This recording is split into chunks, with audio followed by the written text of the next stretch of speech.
uma vez um jovem que se casou com uma moça cujo irmão era cego. O jovem queria conhecer melhor seu cunhado, então um dia ele convida ele para ir caçar passarinho na floresta. Mas primeiramente o homem cego não aceita, dizendo que ele não enxergava nada e isso dificultaria muito a viagem. Mas aí o jovem se oferece para ajudar ele.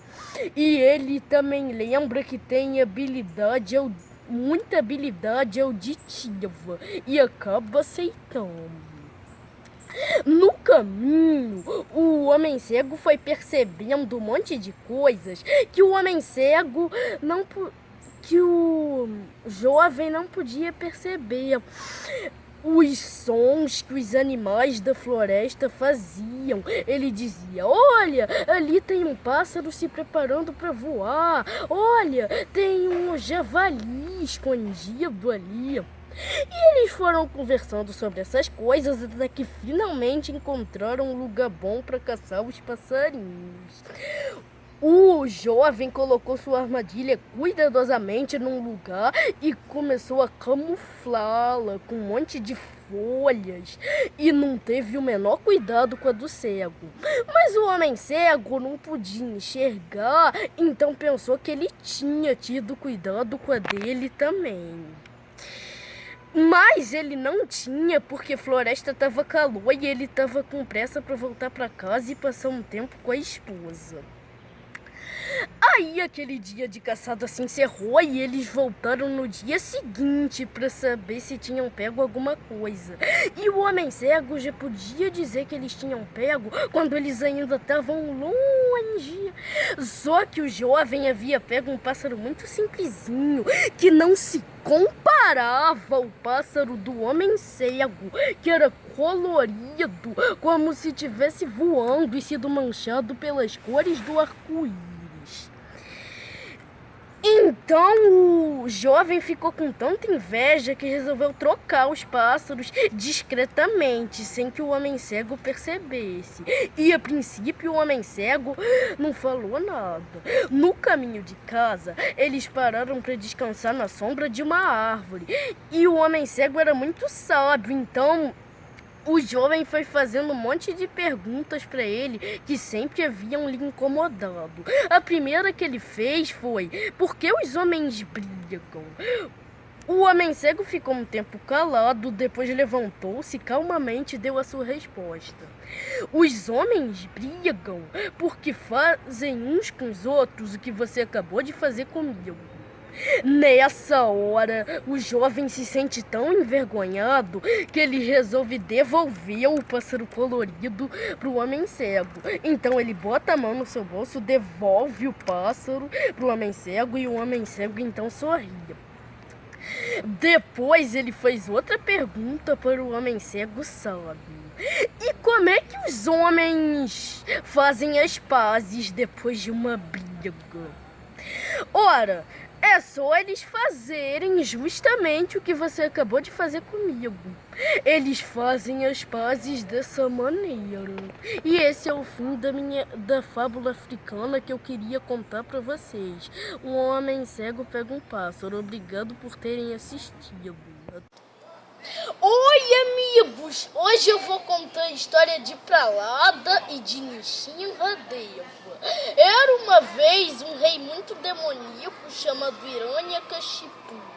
Além de dominar todo o mundo material, ele ainda desejava se tornar imortal.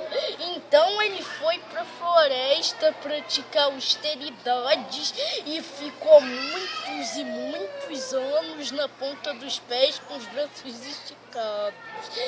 E o universo começou a tremer de tão poderoso que ele ficou. Então o líder dos semideuses, o senhor Brahma foi falar com ele. Por que você está praticando essas austeridades? O que você está pretendendo com isso? Eu desejo me tornar imortal, disse ele. Ah, sinto muito, mas eu não posso te conceder isso, que nem eu mesmo sou imortal. Ah, então tá bom. Então me conceda as bênçãos de eu não morrer, nem dentro, nem fora do castelo, nem de dia, nem de noite, nem na terra, nem na água, nem no ar, nem por nenhuma arma conhecida, nem por nenhum animal e nem por nenhum ser humano. E assim ele foi eliminando todas as possibilidades de morte que ele imaginava. Agora eu serei imortal, pensava ele. O tempo passou e Hiranyakashipu teve um filhinho que foi chamado de Pralada. E quando Pralada completou 5 anos, ele já estava na idade de ir para a escola de demônios. E um dia Hiranyakashipu chamou seu filho para escutar o que ele andava aprendendo. E suas palavras foram: ora, papai, eu aprendi que nós devemos adorar a Deus. Deus é o dono de tudo nesse universo. O quê? Como você pode dizer uma coisa dessas a mim? Eu que sou um grande demônio chamado Hiranyakashipu, não quero ter um filho devoto. Jamais, jamais! Guardas, matem-no! E aí tentaram matar ele de várias maneiras. Jogaram ele num caldeirão fervendo, um elefante pisoteou ele, jogaram ele do alto de um penhasco. Ele foi jogado num caldeirão, deram comida envenenada, ele ficou sem comer, mas ele sempre escapava, que ele sempre era protegido por Deus. Hiranyakashipu, cheio de fúria: ah, quem é esse seu Deus? Eu preciso descobrir onde ele está, porque eu não posso vê-lo. Ele está em toda parte, papai. Então ele está aqui nessa pilastra? Está. Então eu vou quebrar essa pilastra. E de dentro da pilastra saiu uma forma metade leão e metade homem, o Nrsimhadev. Mas Hiranyakashipu, a princípio, não teve nenhum medo, que ele se julgava imortal por causa das promessas do Senhor Brahma. Então a forma pegou ele e levou para a porta do castelo. Não era nem dentro nem fora. Não era nem na terra, nem na água, nem no ar. A forma levou ele pro colo. Não era nem de dia, nem de noite. Era 6 horas da tarde, crepúsculo. Não era por nenhuma arma conhecida, nem por ser humano, nem por animal. Mas sim, ele foi morto e rasgado pelas unhas pontiagudas de Nrsimhadev. Mas apesar de tudo que Hiranyakashipu havia feito, Pralada sentiu um pouco de pena de seu pai. Mostra, vai. Um pouco de pena do seu pai. Ah, por favor, não leve meu pai pro inferno. Pralada, disse Nrsimhadev calmamente. Assim como seu pai, as 24 gerações anteriores também serão liberadas. Amigos, espero que tenham gostado da história. Que as bênçãos de Nrsimhadev estejam sempre com vocês. Oi, amigos! Hoje eu tô aqui para contar para vocês uma história da África. O nome da história é Zep e é sobre um camaleão que sabia fazer tudo o que os outros camaleões faziam. Ele conseguia rolar seus olhos em diferentes direções, conseguia esticar a língua bem longe para caçar moscas, menos mudar de cor. Por isso também que ele nem conseguia caçar muitas, porque ele geralmente caçava elas numa folha prateada. E o tom e a cor dele era um tom de marrom. Então as moscas conseguiam ver ele facilmente e se afastavam rindo da cara dele. Ah, mas que camaleão retardado! Ele fica marrom numa folha prateada.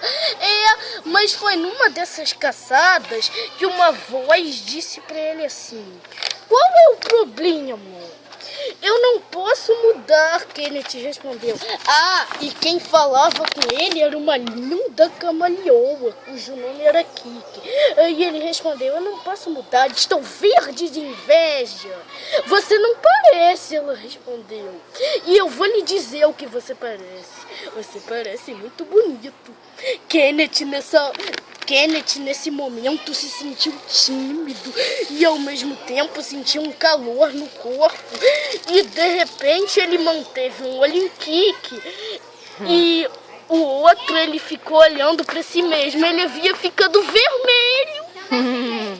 Ele havia ficado tímido e vermelho. Viu? Você sabe fazer isso sim, exclamou Kiki. Eu fiquei tímido. E assim, Kiki foi ensinando a ele os outros sentimentos e qual cor representava cada um deles. A cor amarela era a cor do medo. Ele ficou assustado e ficou amarelo. Verde era a cor da inveja. Ele se sentiu invejoso e ficou verde. E assim por diante, ela disse a ele que preto representava a raiva e que cinza representava o cansaço.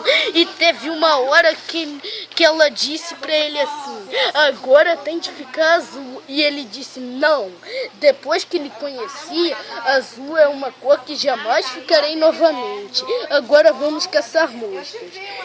E as moscas nunca mais riram da cara dele. E ele viveu feliz para sempre na companhia de Kiki. Espero que tenham gostado dessa história, amigos.